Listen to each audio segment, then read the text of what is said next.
So I can go anytime? Anytime you're ready. Sweet. Patience, respect, and teamwork. These are some of the qualities and skills I've learned through being in the outdoors and fishing with my family and friends for over a decade now.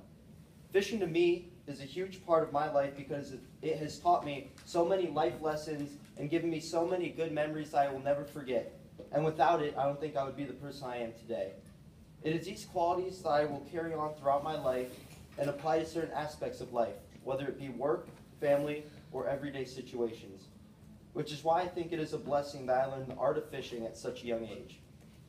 Fishing has been around for a long time. It was actually an ancient practice dating back to 40,000 years, during the Paleolithic period. During this period, most people lived a hunter-gatherer lifestyle and were of necessity constantly on the move. However, there were early examples of permanent fishing settlements, such as those at Lepenski Vir, and fishing was a huge part of their food source.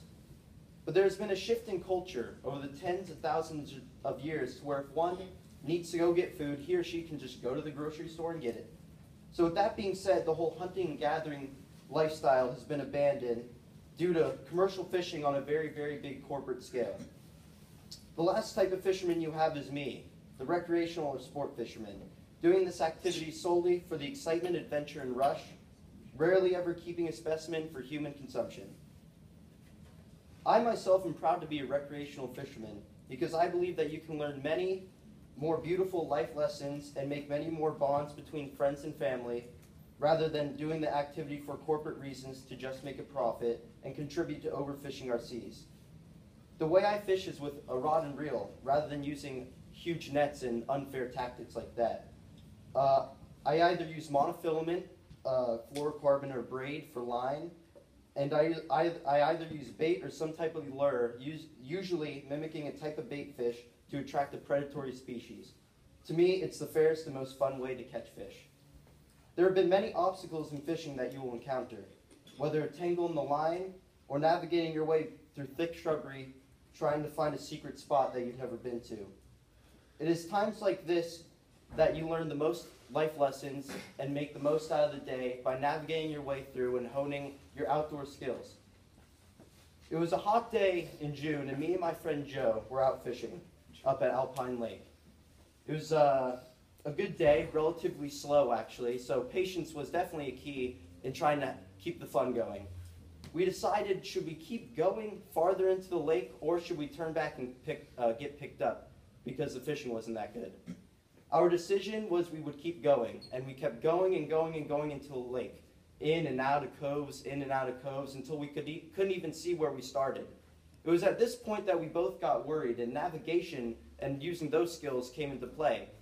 We thought that maybe the edge of the dam that we were trying to make it to would be past this one last point. And as we neared the point, we realized that there was about 3 more miles of lake, and it was 8 o'clock by then, very dark. We were scared. I pretty much had 911 on dial, and we were deciding whether we should try and hike our way out to find a road or stake it out there for the night. Yeah, pretty much. So our final decision was to hike up the mountain and try and find a road because we could faintly hear cars off in the distance. And as we kept hiking and hiking, we came across a den. And we were very surprised because there was a bunch of dead deer in this den, and we didn't know what it was. Soon we found out that there were giant paws, this big, mountain lion. So we decided to start running up the hill. We ran and ran and ran until we finally found the road, and my mom was very upset. It was times like this where I learned I had to stay mentally tough and focused, as well as honing my navigational skills and being patient, and learning that some risks aren't worth taking because it's not worth getting others around you hurt.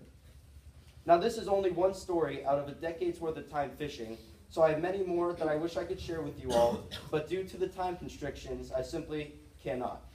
So in conclusion, I believe fishing is a great activity to put yourself in situations to learn great life lessons, new things, and make bonds and memories that will last a lifetime, as well as a relaxing outlet to the outdoors that you can share with your friends and family. Thank you.